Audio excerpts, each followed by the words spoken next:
अब हम पढ़ेंगे आयोजन। ठीक है, मेरे पास सारे रिसोर्सेज हैं, मैंने प्लानिंग कर ली, उसके बाद क्या करना है, मुझे आयोजन करना है। किस ढंग से मैं आयोजन करूंगी, यानी उन सब चीज़ों को ऑर्गेनाइज करूंगी, राइट। तो ऑर्गेनाइजिंग की या आयोजन की हम डेफिनेशन पढ़ेंगे।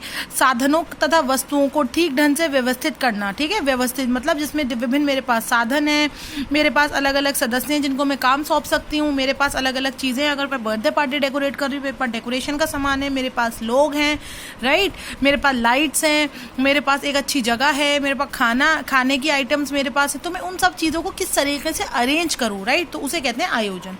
अब इसमें हमें आता है कि साधनों को एकत्रित करना। सबसे पहले निम्न क्रियाएं क्या है, साधन कौन से, मेरे सारे साधनों को एकत्रित करूंगी, मतलब इकट्ठा करूंगी। मेरे पास भैया, मेरे पास प्लेस है, मेरे पास लाइटनिंग है, मेरे पास म्यूजिक सिस्टम है, अगर मैं पार्टी की बात कर रही हूँ, ठीक है ना, कुछ भी हो सकता है इसमें, आप टॉपिक कुछ भी ले सकते हैं। ठीक है, उसके बाद है division of work. Division of work का मतलब क्या है, मैंने जो है आप लोगों को एक लीडर बना दिया कि ये क्लास में ये बच्चा जो है ये जो क्या करेगी, ये सब पूरे काम की जिम्मेदारी ये मैडम को रिपोर्ट करेगी। तो आप वो बच्चा क्या करेगा, जो लीडर बनेगा वो सब में काम डिस्ट्रीब्यूट करेगा। ठीक है ना, डिवीजन ऑफ वर्क, तुम डेकोरेशन का काम करो, तुम लाइटिंग का काम करो, म्यूजिक सिस्टम पे कौन बैठेगा, ठीक है, अगर मीटिंग है तो साउंड सिस्टम कौन देखेगा, माइक सही से वर्क कर रहा है नहीं कर रहा है कौन देखेगा, ठीक है ना, और क्या करना है, और रिफ्रेशमेंट्स देनी है कैसे देनी है, ठीक है, वो कौन देखेगा, मीटिंग्स में जो पॉइंट्स बोले जा रहे हैं, जो इंपॉर्टेंट बातें वो कौन लिखेगा, ये सब हो गया डिवीजन ऑफ वर्क, यानी कार्य का विभाजन।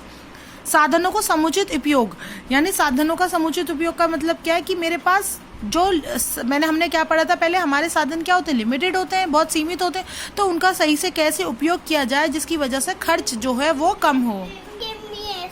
अब क्या करेंगे, हमने ऑर्गेनाइज तो कर लिया, अब इम्प्लीमेंटिंग कैसे करेंगे। इम्प्लीमेंटिंग का मतलब क्रियान्वयन, मतलब उन क्रियाकलापों को करना। ठीक है, इसका डेफिनेशन हम पढ़ेंगे। जिनकी योजना लक्ष्य प्राप्ति के लिए बनाई गई है, मैंने योजना बनाई, प्लान करा, सारी चीजें ऑर्गेनाइज करी, अब मैं सब चीजें इंप्लीमेंट करूंगी। योजना को क्रियाशील बनाने के लिए क्रियान्वयन कहलाता है। इसका मतलब क्या है बेटा, इम्प्लीमेंटेशन कहलाता है कि मैंने सारे रिसोर्सेज देख लिए, मैंने सारे अपने जो है साधन देख लिए, फिर मैंने लोगों में काम जो है वो विभाजित कर दिया है, मैंने अपने सीमित और सारे रिसोर्सेज देख लिए। उसके बाद मैंने क्या करा, ये करना शुरू करा। जिस दिन मीटिंग है तो सबने अपनी ड्यूटी के हिसाब से साधनों को देखते हुए काम करना शुरू करा, उसको कहेंगे बेटा इम्प्लीमेंटिंग क्रियान्वयन। ठीक है, ये क्रियान्वयन, क्योंकि मेरा थोड़ा हिंदी में प्रॉब्लम है। ठीक है, अब क्या आता है, नियंत्रण, कंट्रोलिंग। कंट्रोलिंग का क्या मतलब है भाई, हमने जो है कंट्रोलिंग क्या क्या कह रहा है कंट्रोलिंग। ठीक है, आओ पढ़ते हैं। नियंत्रण का अर्थ है योजना की विभिन्न प्रक्रियाओं को ध्यान पूर्वक निरीक्षण करना तथा नियंत्रित करना। मतलब अब मैंने रिफ्रेशमेंट मंगाई थी, मान लो 50 लोग आए, 51, तो मुझे कैसे उसको नियंत्रण में रखना है, कैसे मैं बैलेंस करूं कि रिफ्रेशमेंट जो है वो सबको मिल जाए। मैंने तो बाहर वेन्यू करा था मीटिंग का, लेकिन क्या हुआ, बारिश हो गई, तो मैं इन चीज़ों को कैसे क्रियान्वयन, तो इसे क्या कहेंगे, कंट्रोलिंग। ठीक है, नियंत्रण रखना।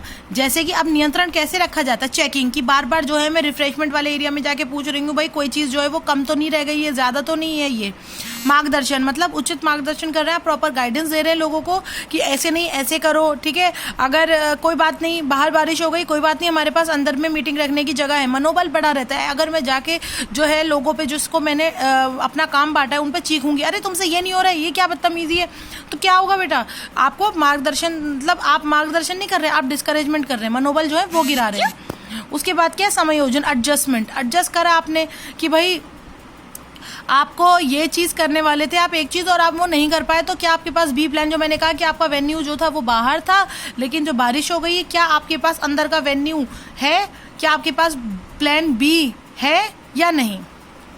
इवैल्यूएशन, मूल्यांकन। मूल्यांकन का क्या मतलब है, योजना के अनुसार कार्य की पूर्ति तथा लक्ष्यों की प्राप्ति को जांचना मूल्यांकन होता है। जैसे हम आपका करते हैं ना भाई, पूरे साल पढ़ाया, अब जो है मिड टर्म के पेपर हो जाएंगे, है ना, मिड टर्म में हम देखेंगे आपने कितना पढ़ा, कैसा पढ़ा, फिर उसके बाद फाइनल के होते हैं, यूटीज होते हैं, याद है।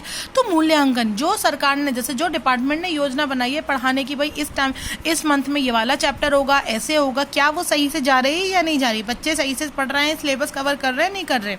मूल्यांकन, उसको इवैल्यूएट करते हैं हम। ठीक है, हम कितने सक्सेसफुल रहे अपनी प्लानिंग में, सब चीज़ों में। तो मूल्यांकन बेटा क्या है, हमने पढ़ा, योजना के अनुसार कार्यों की पूर्ति तथा लक्ष्यों की प्राप्ति को जांचने का मूल्यांकन कहते हैं। ठीक है, इसमें पहला क्या है, सापेक्ष मूल्यांकन। ये किसी भी व्यवस्था के मूल्यांकन पहले भी की गई सफल व्यवस्था की तुलना करके किया जाता है। मतलब भाई मैंने पहले मीटिंग अराउंड जो ऑर्गेनाइज करी थी वो इतनी सक्सेस नहीं थी, लोगों को रिफ्रेशमेंट पसंद नहीं आई थी, या फिर माइक सिस्टम सही नहीं था। अब जो हुई है वो बहुत ज़्यादा अच्छी हुई है, पॉजिटिव फीडबैक आया है, लोगों ने पॉजिटिव जो है रिस्पॉन्स दिया है। तो पहले वाली चीज़ को रिलेट करना, तो ये रिलेटिव इवैल्यूएशन, सापेक्ष मूल्यांकन।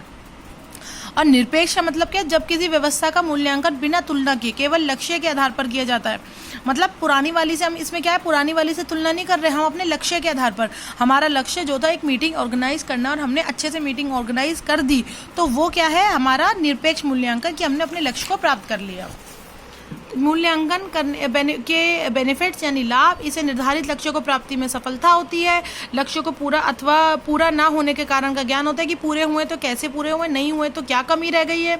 भविष्य में बनाई जाने वाली योजनाओं की सहायता मिलती है कि भाई हमने जो लास्ट टाइम ऐसे करा था उसमें गलती करी थी, है ना, तो आगे से हम ये करेंगे तो ये वाली गलती अवॉइड करेंगे।